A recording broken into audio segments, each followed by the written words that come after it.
ఇక నిన్న కులగణన లెక్కలు బయట పెట్టింది కదా ప్రభుత్వం.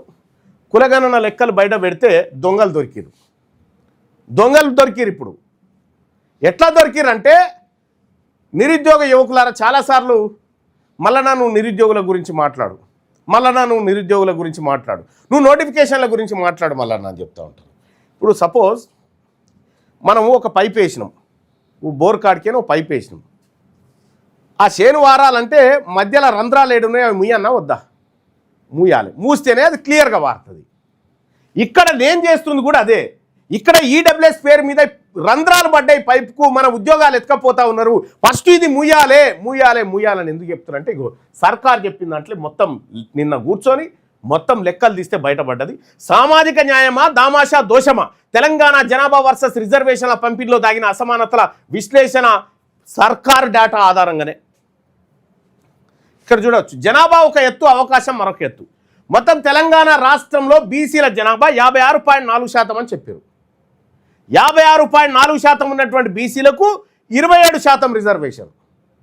27 జనాభా ఓసీల జనాభా 5.3% అని తేలింది. ఏది? ఈడబ్ల్యూఎస్కి అర్హత ఉన్నటువంటి వాళ్ళు.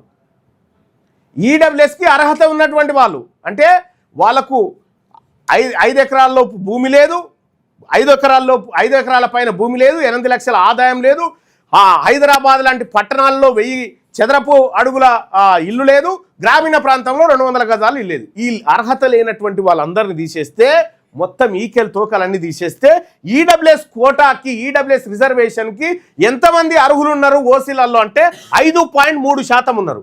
5.3% ఉన్నటువంటి ఓసీలకు 10% రిజర్వేషను, 56.4% ఉన్న బీసీలకు 27% రిజర్వేషన్. ఇది సర్కార్ బయట పెట్టిన లెక్క, నాది కాదు. నేను మొదటి నుంచి మొత్తుకుంటుంది ఇదే. దొంగతనంగా ఉద్యోగాలు ఎత్తుకపోతున్నారు అని చెప్పిన నేను నిరుద్యోగ యువకులను అడుగుతా ఉన్నా, దీని సంగతి తేల్చన్నా వద్దా? ఇది తేల్చకుండా ఉద్యోగాలు వేస్తే ఆ దొంగలకు గట్టపెట్టినట్టే అవుతుంది కదా. ఇక్కడ బీసీలు తెలంగాణ జనాభాలో సగానికి పైగా 56.4% ఉన్నప్పటికీ వారికి దక్కే కోటా కేవలం 27% అయితే, ఈడబ్ల్యూఎస్ జనాభాలో కేవలం 5.3% అంచనా. గడ రామ్లను ఉన్నాడు పిలుపు. ఈడబ్ల్యూఎస్ జనాభాలో కేవలం 5.3% అంచనా ఉన్న ఉన్నత వర్గాలకు ఏకంగా 10% రిజర్వేషన్ దక్కుతా ఉంది. మరి వీళ్ళకు 5కి 10 దక్కినప్పుడు 56కి 100 దక్కాలి కదా మరి.